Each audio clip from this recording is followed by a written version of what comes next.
Thank you very much, everybody, for coming. I feel like I'm coming back home here because I've been here before. It is a wonderful place to be here because this is a very important metropolis that is going to change and also attract everybody's attention around the world. And I'm pleased to be here. And I wanted to thank you before I start my presentation. By the way, I'm speaking to you as a scholar, not to represent in any institution I've been affiliated or I am affiliated or the US government at all. These views are solely my own, and you are welcome to interpret it any way you would like to. I want to thank you, Vice Chancellor Professor John Kyle, and we, as he mentioned, we have a similar background, growing up in Minnesota and Wisconsin and later on East Coast. And also I want to talk to the Dean David Carles and also my dear friend Professor Brandon Weeks. Above all, I want to thank another special person and Emily over here who crystallized everything and trying to make this event a success. So, by looking at BRI, One Belt, One Road, Belt Road Initiative, what is that? How did it come from? What does it connect to in the past and the future? What does it have to do with America? In this presentation, I want you to look at the farthest you can see, because China is the only and still living civilization in the world when other civilization died away. It has a long history. But if you want to see the future of China, you need to look at the farthest you can see, beyond even the Ming Dynasty. Winston Churchill once said, the farthest ahead you can see depends on how farthest you can see backward. Other famous saying was, the past is prologue. William Shakespeare said.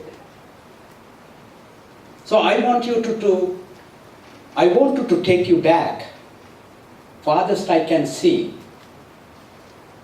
to see the future, where we can meet again. And this is that presentation. I wanted to talk to you about it, three things. One is the American vision. Is your president or your friend, President Donald Trump, is advocating that for American people? Or is he representing American vision for the world? We will be talking about that. Then I am going to talk to you about China's mission. What is President Xi Jinping in Beijing embarked on as China's mission? Is he taking the American vision and translating into the American Chinese mission through BRI? What is this all about? Then eventually I wanted to ask you, are we changing the new world order into something different that used to be based on from Washington, what you know it as a Washington consensus? Are we moving into a Beijing consensus? These are the larger big picture I want you to think about it. I want you to think about going beyond our compartmentalized educational system, which we sometimes often belong to. So therefore, what I want to look at it is where this idea is coming from. Where are we going with it? We are going to push.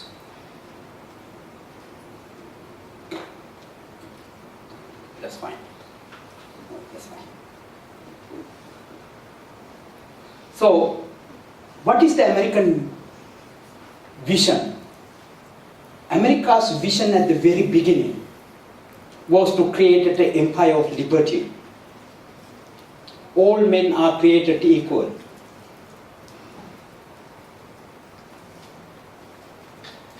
And that vision was advocated by one of our founding fathers, Thomas Jefferson. Thomas Jefferson said,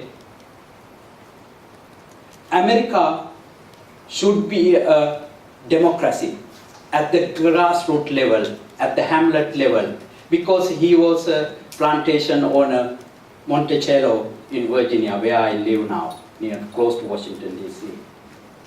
He envisioned America to be a democracy at the grassroots level. People decide their destiny. They elect their people at the lowest level. To have an empire of liberty, because we are born to be free. On the other hand, how are you going to accomplish that view? Is coming from another founding father, Alexander Hamilton, who was an illegitimate child from the Caribbean, who came to America, went to now we call the Columbia University, and served as an assistant to George Washington. He was an intellectual powerhouse. He has a different vision for America. He said, our central government should have the federal powers at the center. We should have 4 things the new nation to succeed. One is we wanted to have a strong central government, central banking system, and America need to be an export nation, an import nation, or trading nation.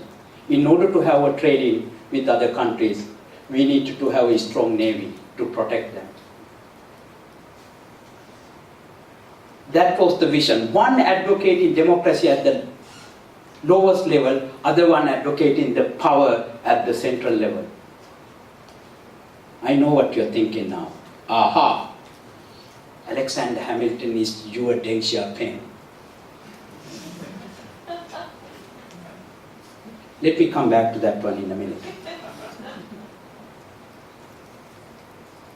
Because he wanted to have not really a democracy, but the centralized power at the Washington, D.C.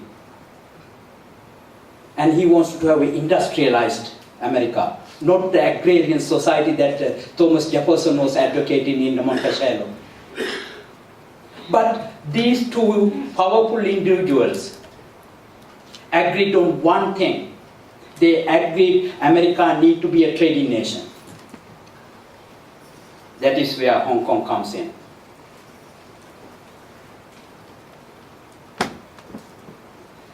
In the US Constitution, these philosophical ideas are different. They agreed on one. America is a commercial nation. It was embedded into the US Constitution. 2 most powerful words, I think, is Commerce Clause.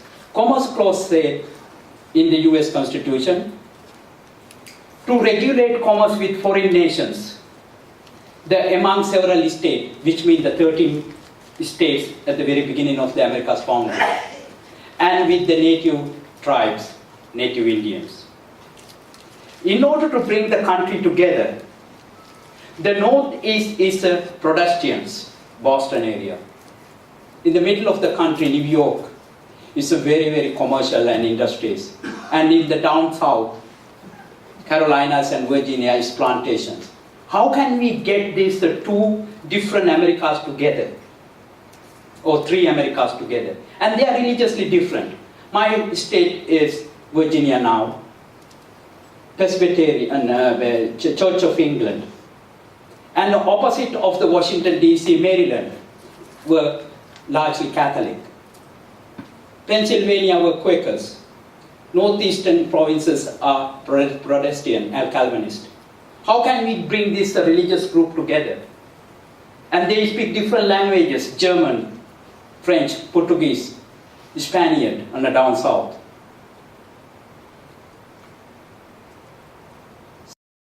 Only way to bring people together is through trade. So commerce clause embedded into the constitution, so we have the nations together. So this idea, which I explained in one of my previous books called The Trade for Peace, America's Vision to the World. So this is not only just an idea, it was an experiment before country was founded.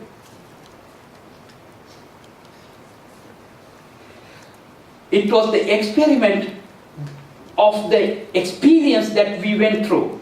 It is not an ideology. We wanted to have a socialist, communist country that Karl Marx was talking about. We, based on American experience, American experiment, based on the experience of two groups of people who came to America. One is called the colonists. What is their most primary motives? In search of wealth. They came to Virginia, Jamestown. Search for wealth. And later, American experience was, pilgrims came to America for the religious freedom. They settled in Plymouth, very close to Boston. These two experiences were pretty much inspired or advocated the way that these two founding fathers, which I mentioned earlier, think about the new nation. One is Alexander Hamilton, who is the man from the New York, Wall Street. He is driven by money, the capital, centralized power. He is driven by that power idea. And then the pilgrims pretty much influenced the Thomas Jefferson idea of religious freedom, who also thought American Republic has to have an educated public. Otherwise, American experience would not succeed. America needs to have educated people. That education has to be public education. That is why he built the University of Virginia, where my daughter graduated.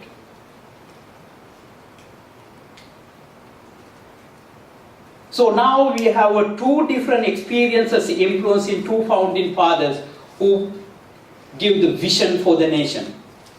And before that, there is another influential economist, Adam Smith, who wrote two books, very influential two books. But the only one we know, most of us know, is the Wealth Creation, Wealth of Nations, which was actually published 1776. It's exactly the same year that America was founded. Why? There is a kind of modern day we call the conspiracy theory. It was a deal with the Benjamin Franklin, who supposedly reviewed that book and wanted to have the printed at the same year. And that idea of the wealth creation, the capitalism, what you call now, influenced the Alexander Hamilton. On the other hand, there is another important book, but less known, Theory of Moral Sentiment.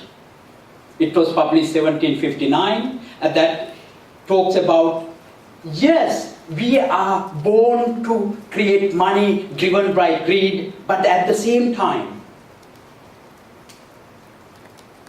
we have empathy for our fellow human beings. I used to say, as long as you are carrying an American Express Visa card or MasterCard, you are a Hamiltonian.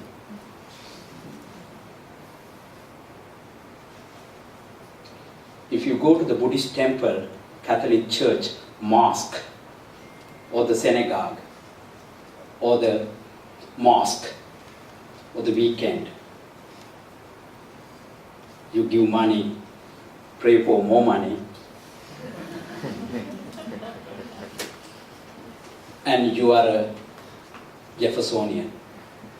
So you, by nature, the human nature, you are a Hamiltonian, and at the same time you are a Jeffersonian.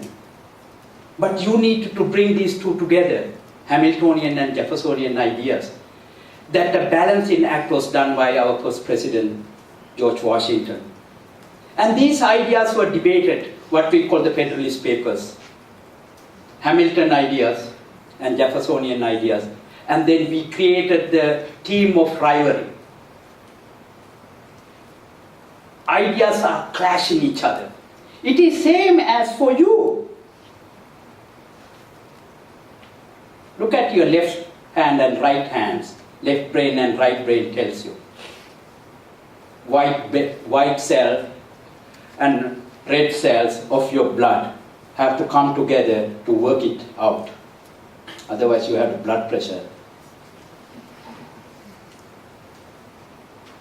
You have an external way to manipulate or balance that blood cells and the blood pressure situation if you don't have that balance. How can you balance that one in America is the American experiment. Now we have a president from the Wall Street is off the mark of that balancing act.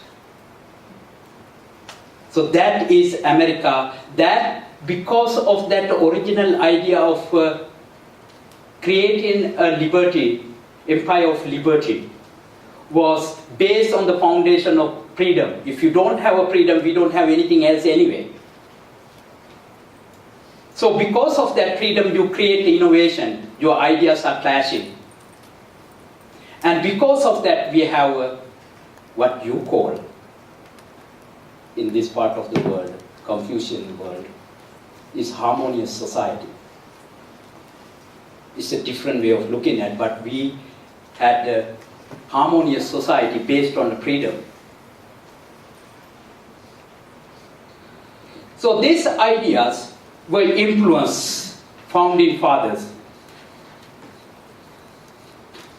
The harmonious ideas and the Confucius ideas. You remember my adopted country of America, we kicked out the British, the Redcoats. We had two wars, Revolutionary War, American Revolutionary War. And then in 1812, British came to burn the White House. Remember, this is the mother country of mine. People spoke the same language, pretty much the same Christianity, same racial group. How come then you bring those things together, but didn't? What departed them was the trade, the taxation on trade. So we kicked them out. Where did we turn for the inspiration? Founding fathers turned to China. This is the less known part of your history and also my history. Benjamin Franklin, oldest and wisest among the founding generation, talk about the culture of Chinese culture. Chinese are regarded as the ancient and highly civilized nation. On Confucius, he said, we Confucius proposed to the princes the moral governance according to this Confucian model for a happy and flourishing empire in America. One time, one of the founding fathers was asked, what did you guys talk about in Philadelphia when we created the country?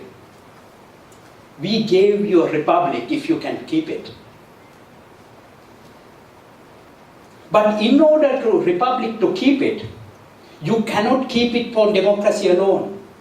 We need to Thomas Jefferson argued, we need to have educated people. Now you can ask me, who elected Donald Trump then? If you don't have educated people, if you don't have the civility, that the founding fathers looked in Chinese society. No democracy going to save you.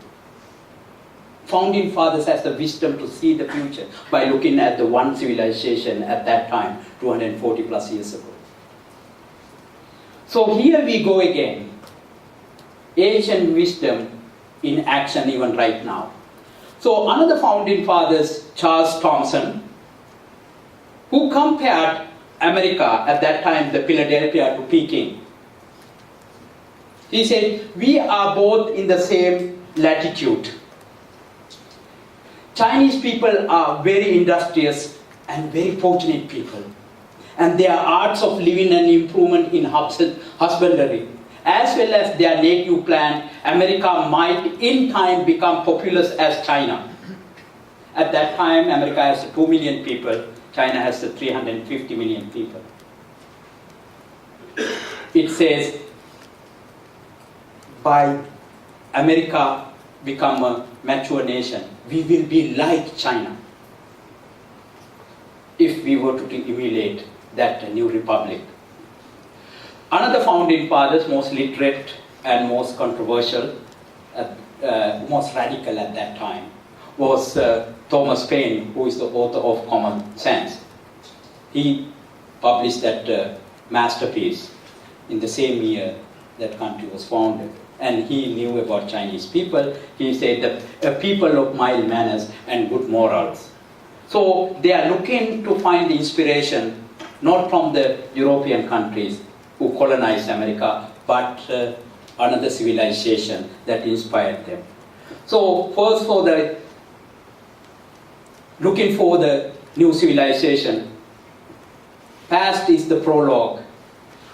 Founding fathers thought America would in time come to possess the much likeness in the wealth of its industries like China.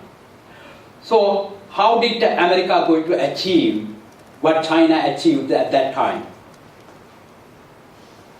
Jeffersonian Empire of Liberty was to expand the 13 states into going westward. He bought the Louisiana Purchase for Napoleon Bonaparte. Country's size became more than doubled.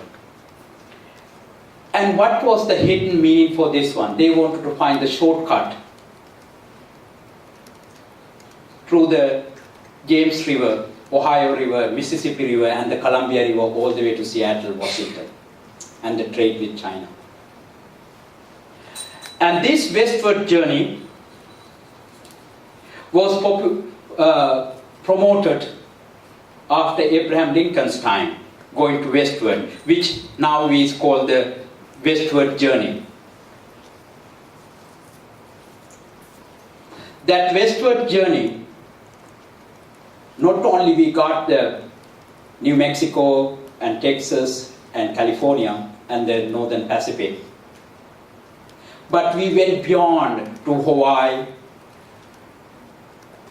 and to Guam and to the Philippines and the South China Sea now, and beyond that. This is America's empire of liberty going westward. So how did we go westward in practical terms? It went through the railroads. First on the southern railroads, American symbol, you can see the first slide on the top. And the second one is started from pretty much from the Midwest. It's going through my American birthplace of Minnesota. The second one. Remember the symbol, yin yang. The Northern Pacific Railroad. These railroads were largely supported by Chinese labor, because when you had the Taiping rebellions, especially in the Guangdong province and Anhui and elsewhere, many Chinese left. They work in the American railroads. American wealthy Chinese from Hong Kong, at that time Canton, Guangzhou, invested in these railroads. This is America's westward journey, was supported by the Chinese labor and wealth. Now come the time. It's a different time. This is America's westward journey, is also the China's westward journey from the ancient time to the now. One is started with in Xi'an, where I started my Chinese journey teaching at the Northwestern Polytechnic University in Xi'an almost 20 years ago, which is completely different, by the way, when I went last year. The amazing transformation. I used to ride the bicycle on the city wall with my students and eat beef jerky in the Muslim quarters. And now completely transformed. It's very new, very modern. So if you were to look at it, this is that what you call the Silk Road economic belt is starting from Xi'an on the way to all the way to Europe. The second one is very critically important to you. That is started from eastern part of Xiamen, Huzhou, Shanghai, in Ningbo, and most importantly, Guangzhou, Canton. Canton has a remarkable history to the America's first trading post. When we kicked the British out, our first ship, we call the Empress of China, did not go from New York Harbor to Europe. It was sent from New York Harbor to Guangzhou, the Canton, on George Washington's birthday in 1794. On the way back, that ship has a pull of Fujian tea, silk, porcelain, in China where you call it, and we call it. And it established the eastern coastal region, very wealthy, rich people. So now you have that Canton, which you had the trading post with the Americans, and the triangle, what I call the Pearl River Delta, which connect now Guangzhou, Hangzhou, and Macau. That road goes all the way to another Pearl place, Pearl Square, in Bahrain, in the Middle East, and beyond. It is stopped in the most important place in the Silk Road strategy, BRI strategy, my home country of birth. It is called the Island of Pearl. So now you have a Pearl Delta to Pearl Square going through the Island of Pearl. So when you think about it, these two strategies now are connecting together.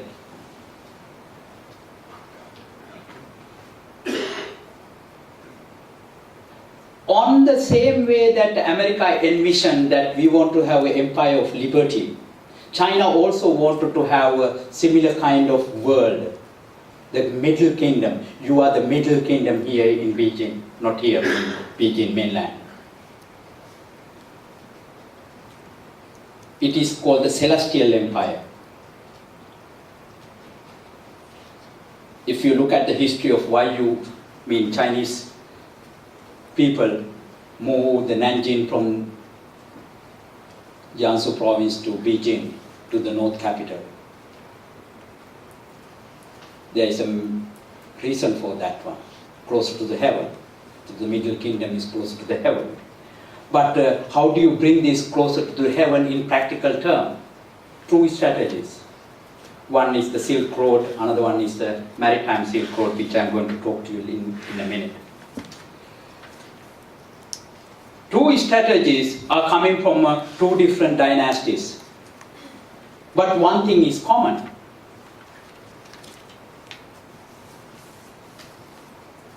In order to create a celestial empire from the Middle Kingdom, you need to bring people together. How did you get the people together? Through the Silk Road. That is why you have round and the middle is square, especially Bank of China, if you see that symbol. What does that mean? Ancient time, Chinese people believed that the world is square. Until Galileo came in also, people believed that too. And the heaven is round. So you built a coin with the two symbols, square and round. What does that mean to you? That means you bring the heaven and earth together through the medium of currency, medium of trade. Here we go, China through the Silk Road brought people together through trade and currency, money. Those two strategies that formulated by President Xi has something common, just like a colonist and the pilgrims who came to America. Silk Road, northern one and the southern route, are full of monks and merchants, just like a colonist and pilgrims. What you have is merchants and monks. Monks pray for more money, merchants gave to them. Even now.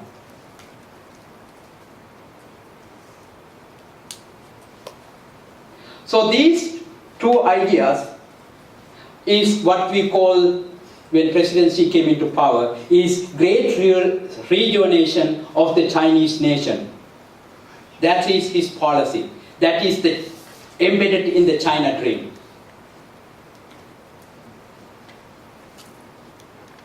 The northern route was initiated also diplomatic mission of the first diplomat of Han Dynasty, even in the Western Han Dynasty, at Ambassador Chung Chiang. He was to the Central Asian countries, all the way to the Western Asia or to Turkey and beyond. And this time, not only the trade flourished, but also the religious or spiritual development was at the highest level, especially in the Tang Dynasty. So you have two authentic or indigenous religious traditions, Taoism and Confucianism.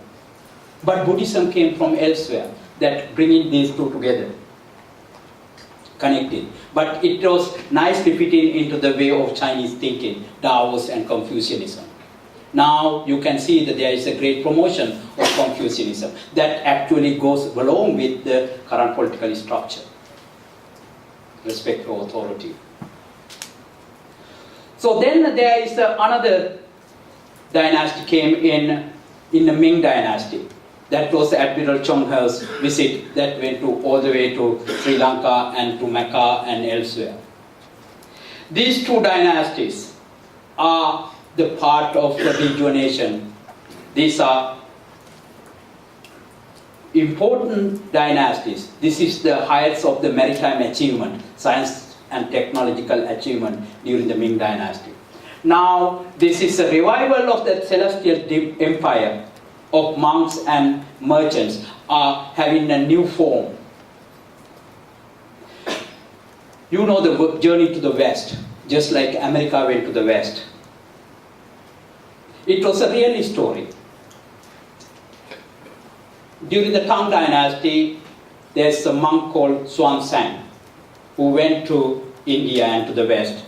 And he was inspired by the almost 300 prior to that, was another monk, Pak Chien, who actually went to Sri Lanka, spent time and wrote Buddhist texts and translated. That inspired the Xuan Zang to go in the Tang Dynasty. And that Tang Dynasty, his diary, his anecdotal story, turned into be a novel in the Ming Dynasty. That was called The Journey to the West. It was the real story in the Tang Dynasty turned into a novel in the Ming Dynasty. And now it is playing every TV channel you can see in the mainland China. What was the purpose underlying? The trade for peace. Trade is our mission going to the westward. The same is that America has that vision to the west, going westward. This is the revival of that ancient Silk Road, is the new strategy in a modern way. Earlier, you had a different mode of operation with the camel and people riding them. Now, you have high-speed trains, aeroplanes, and just like Professor Brandon Wick said, 4 hours time from Hong Kong, you can reach several billion people. So history matters. In order to make China great again. All long before America great again, the slogan of President Trump. President Xi is the one who wants to have make China great again. To bring it back actually it has the thought process and the history in it, and to looking for the future, strategy in it. But in America, it's a different story. America wants to make America great again. He said, just like American founding fathers once said, Chinese people are high moral, highly civilized. Now President Donald Trump said, I love China. Their leaders are much smarter than our leaders. Now actually he's trying to have an IQ test with his own Secretary of State. So, person who has the highest IQ rate in America right now, saying that the Chinese leaders are smarter than our leaders, you can see how great Chinese leaders are. Matter of fact, you probably know, when President Xi went at the first summit in Florida,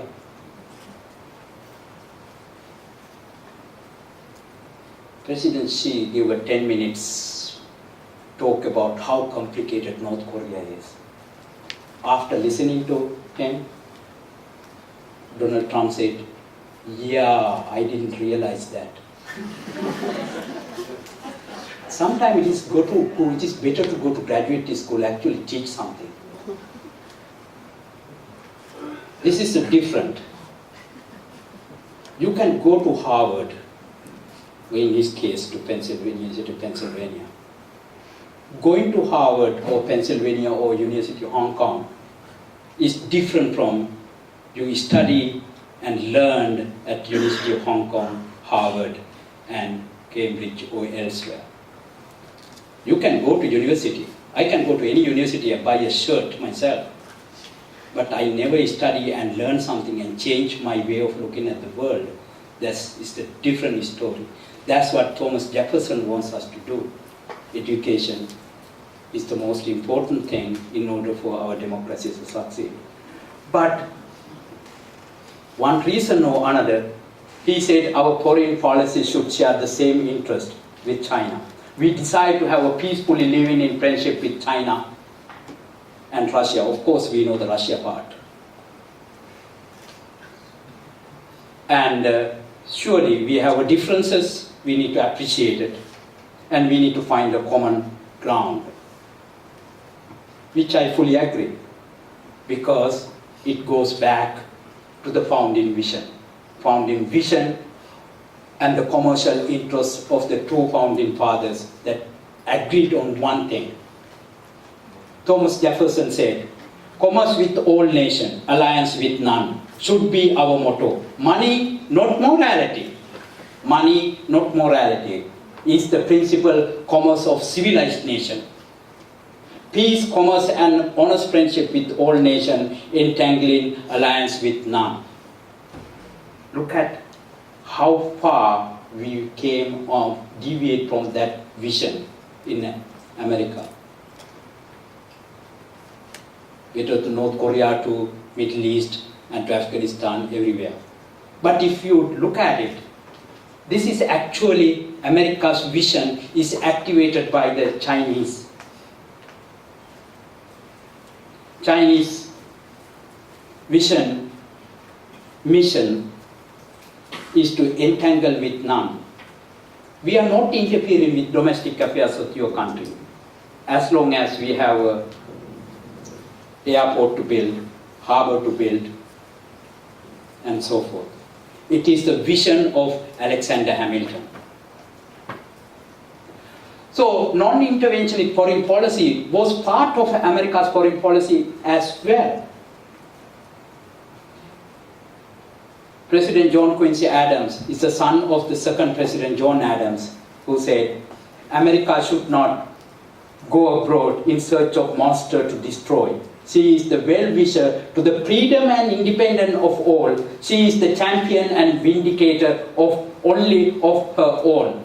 We want to, America want to be the shining light to the world, not to change other people's behavior, but to look at America as the example. Do you think anybody look for Washington now for the inspiration, civility, for the destiny of the human civilization, how we need to live like one people? That founding vision has deviated. But America's first vision, one thing is agreed, but he is not in the same framework. He said America should abandon the dangerous idea that would make Western democracy out of countries that had no experience or interest in becoming a Western democracy. Sure, he was talking about the founding vision, but partly not knowing the big picture. It's a cherry picking of the American history. So, policy of non-intervention is important to Chinese foreign policy as well. President Xi once said, only the feet knows if the shoes fit. So, the question is then, is China and America compatible? This is where the Deng Xiaoping comes in. He said, I don't care whether it's the white cat or black cat, as long as that cat catches the mouse is a good cat. Where did it get you to the two roads? One is called corruption, other one was called the environmental degradation. This is the problem of Alexander Hamilton. If you are driven by one thing, the greed,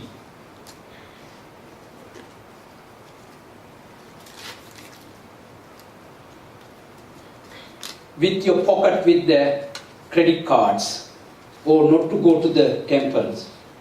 But that was not the experience of America, of the pilgrims and the colonists. One came for economic determinism, another one came from the spiritual freedom. The same as the Chinese history. Monk and merchants, they coexisted. One looking for the economic development, other one looking for the spiritual development. How can you balance these two? It is the challenge. Is this the founding wisdom he was talking about, or the pragmatism? Everywhere, if you're going to carry out the Alexander Hamilton vision, everything is money terms. I bet you there are Jeffersonian everywhere, whether they are university students or unemployed youth somewhere. The protest is coming. This is the Jeffersonian vision of empire of liberty, because we are born with liberty. So you can have all the money in the world. At the end of the day, one should ask, what is the meaning of the life that Jefferson was asking himself? The spiritual freedom and religious freedom that Jefferson advocated, grassroots level. So,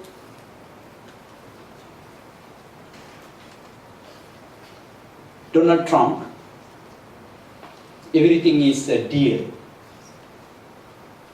Hamiltonian deal. Give me something, I'll give you something else. First, he blamed China about the currency manipulator. Massive military complex in the South China Sea. He said, China is doing everything bad to compete with the real world. I'm going to impose tariff 45%. And then he picked up the phone, answered the phone calls from the Taiwanese and Pakistani president, not knowing the foreign policy or the US policy was. It is sometimes dangerous to have a little knowledge. You need to see sometimes the big knowledge, the big picture. So now he strongly believes in its deal aspect. He sent the Iowa governor as his ambassador to Beijing. Why is he? Because about over 90% of Iowa products come to China. China is the market. If you were to look at who elected President Donald Trump, it is a triangle of soybean farmers. From Dakotas to Mississippi and to the Pennsylvania in the Mississippi triangle area, it's a soybean. Over 95% of the American soybean comes to China. They are the people who elected Donald Trump. He wants to keep that deal, or he sent the Iowa governor. Why? Because he's a friend of President Xi. They knew each other because President Xi was the exchange student to Iowa, my southern neighbor state of Iowa. I'm pretty sure my friend professor know about Iowa and Wisconsin, Michigan, Minnesota.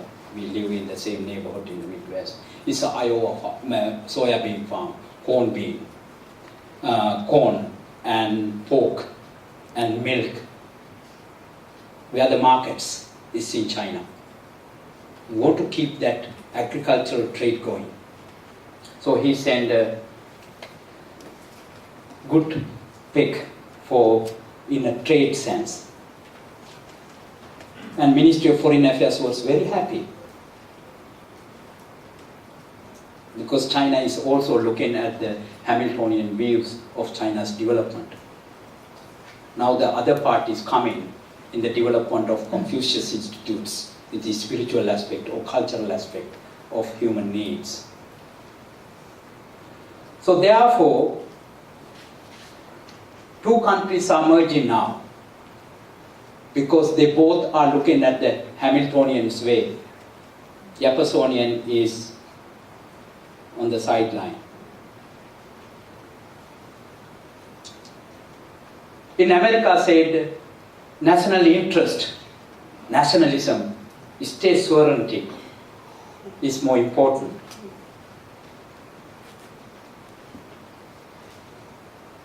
And then America said, we are not going to impose uniformly trade rules. So we pull it out from the Trans-Pacific Partnership. This is multilateralism. We wanted to have a deal, one nation to another, bilateral deal. This is the same as China's mode of operandi. If you have a problem with the Philippines, deal with the Philippines, not multilateral. If you have a problem with the Vietnam and South China Sea, deal with the Vietnam. The deal president of America right now has the same mindset.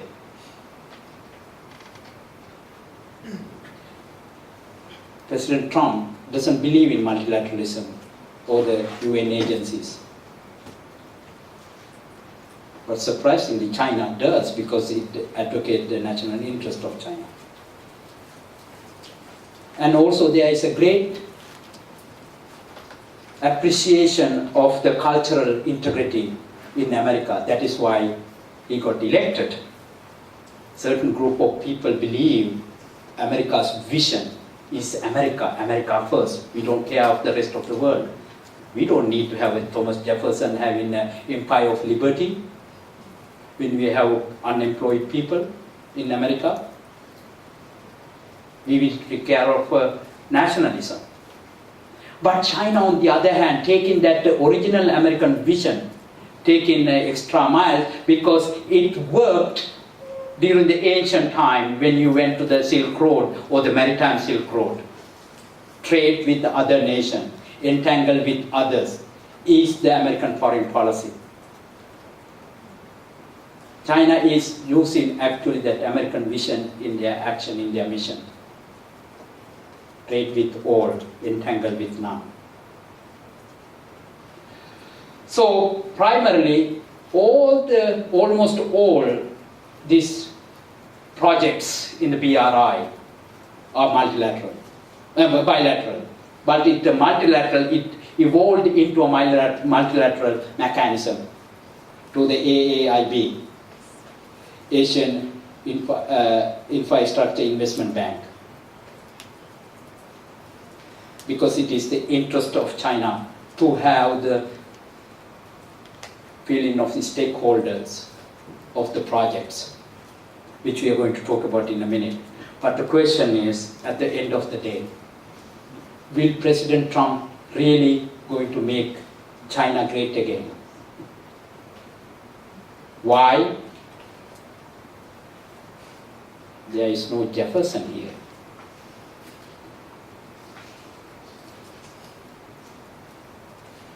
We have to wait until student rights against asking for the freedom and liberty, human rights, justice, equality.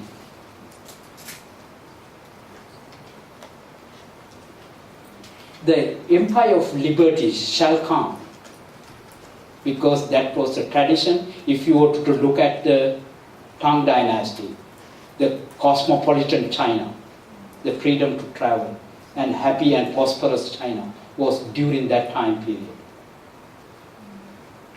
Nobody talks about the Yuan Dynasty or the Qing Dynasty, even though they make great contribution to the China's development. Kublai Khan time, on to the Khan's time in the Qing Dynasty.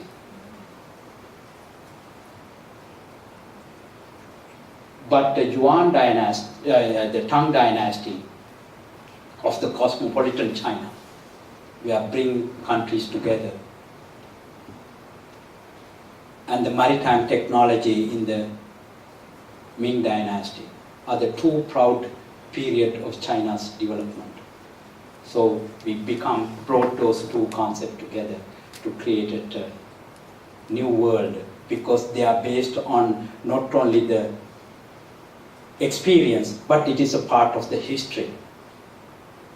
Now BRI, just like the American project, is the experiment. But based on that experiment is the experience of China's two dynasties.